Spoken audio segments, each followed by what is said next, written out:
Okay, hello everyone, welcome back to another video. So in today's video, I'm going to be showing you basically how to do 3D flowers. So really, I've been practicing at this for a while. 3D flowers are going to be one of the more difficult things that you'll find yourself trying to do as a nail tech, or 3D designs really in general, unless you're just really great at it. Like personally for me, my weaknesses or things like I really been having to practice at are like 3D designs and then hand-drawn designs. Like it's so hard, but for me, some people it comes easy, but it's just a matter of getting a good technique down. But I'm using a 8080 grit file from Pana, and it's the zebra one, but I'm just going to file this tip into, I think we did a coffin shape.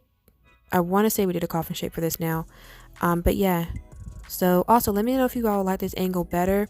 I think you're all able to see a lot more, and I think the picture is a lot clearer from this angle, so please let me know for sure if you do like it. And again, I guess the only tip I really can give you all for filing is make sure that whenever you file, you're using your index finger to steady the file so that you're not bowing it or curving, and then you'll get that really nice crisp shape. So yeah, and then whenever you're filing the tip, also file at a 90-degree angle, or basically hold the file perpendicular to the free edge of the nail, and then that should work. Also, whenever you're blending the tip in, be sure to use long strokes. So don't do like short ones, because that's how you cause a lot of friction. But when you do it in like a long downward motion, you'll never have friction from the file. So definitely be sure to do it that way.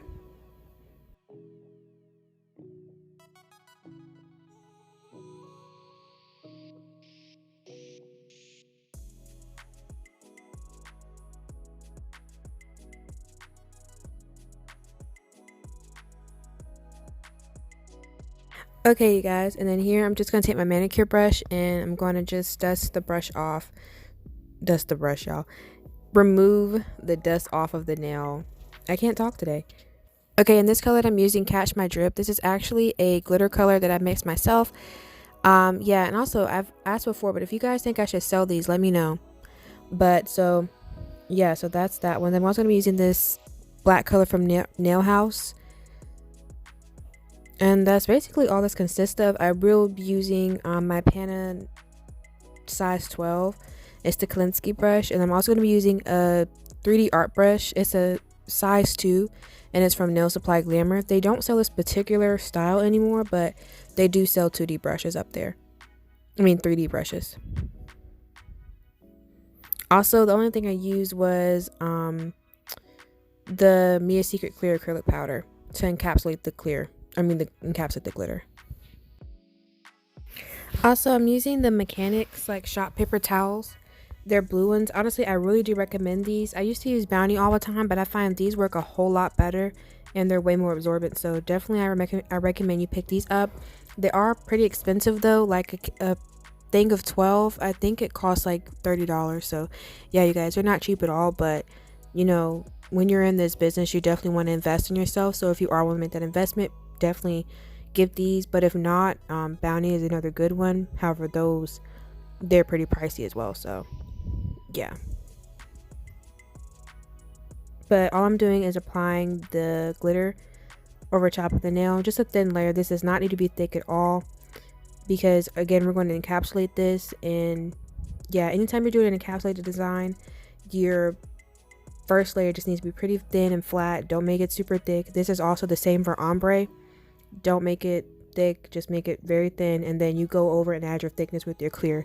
That's how you save product and save money, because whenever the reality is, like, the glitters and the colored acrylic, they cost more than the clear acrylic does. So use that to your advantage. Do not use a ton of like colored acrylic and glitters, because you're going to be wishing that you didn't, because most of the time they only come in 1 ounces or very small portions as compared to the clear acrylic powder.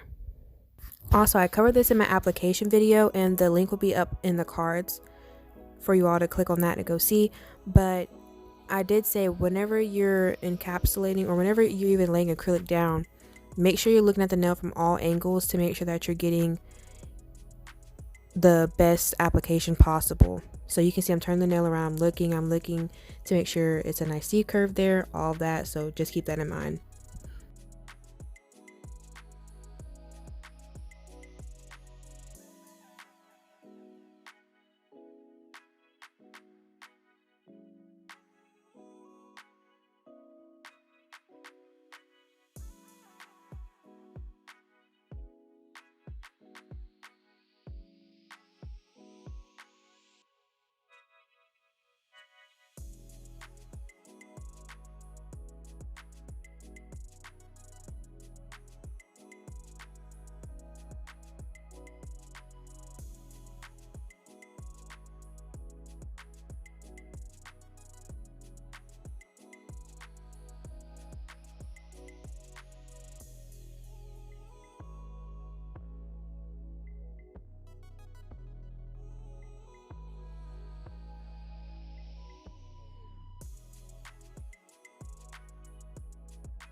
Alright, so like I said, we're going to be using this black color from Nail House for the 3D petals. And then we're also going to be using the Zulay nail bling adhesive. I'm going to be using these. They're sort of like black, but they're also like sort of not iridescent. They're translucent almost too, but they're Swarovski crystals. And then I'm going to be also be using the Hurry Up Nail Glue Dryer Spray to set the Zulay's bling adhesive. So you definitely need to have like a spray to set it. She sells the Mia Secret resin activator, but I don't use that.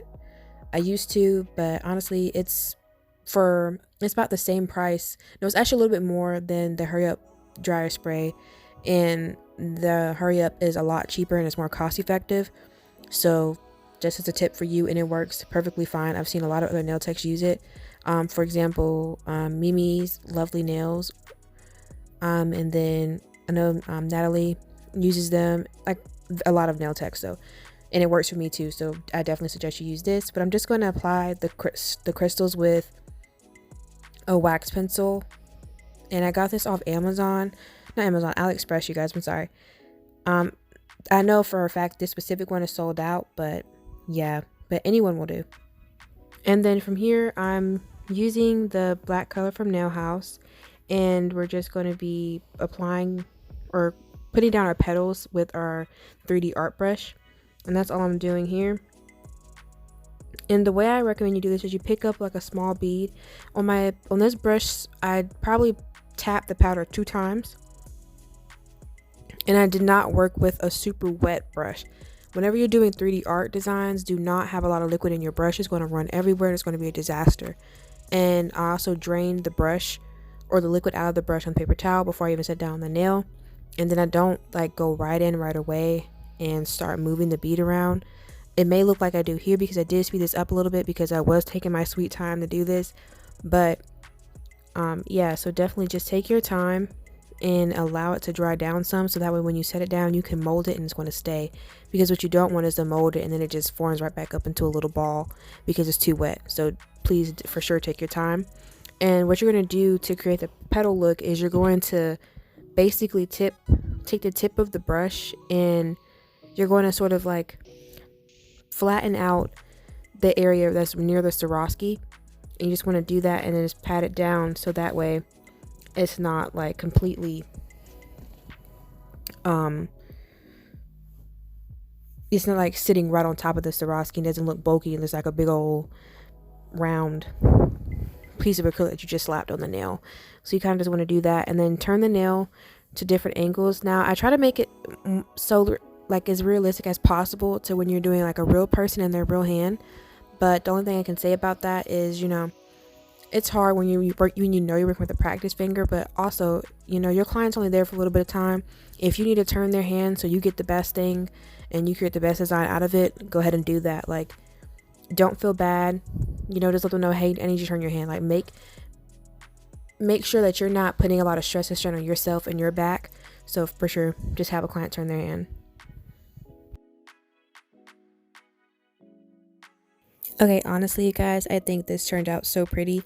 I really enjoyed doing this. I was so proud of myself. Like, I gave myself several pats on the back for doing this the way I did it. But yeah, so, and the only thing you all will see me doing in the next clip is I'm going to take basically a little liner brush that's used for art, and I'm going to put some of the No Wipe Top Coat from Valentino on it, and then I just go around the petals to basically put a shiny layer around the petals. Whenever you do 3D designs, I really don't like when they're glossy. I think they look best matte, especially for the flowers anyway. So that's all I do to do that, and then I let the nail cure in the gel lamp for 60 seconds.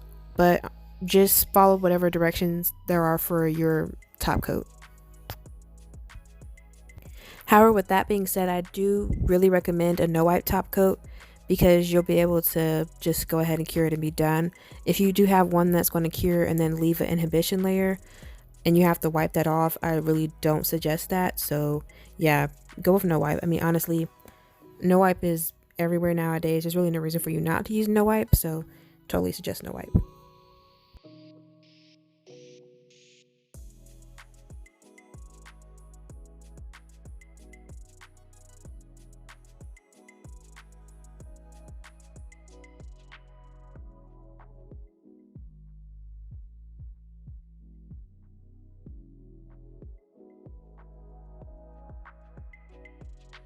Alright, and that's it for this video. I hope you all enjoyed the video and you found it extremely helpful.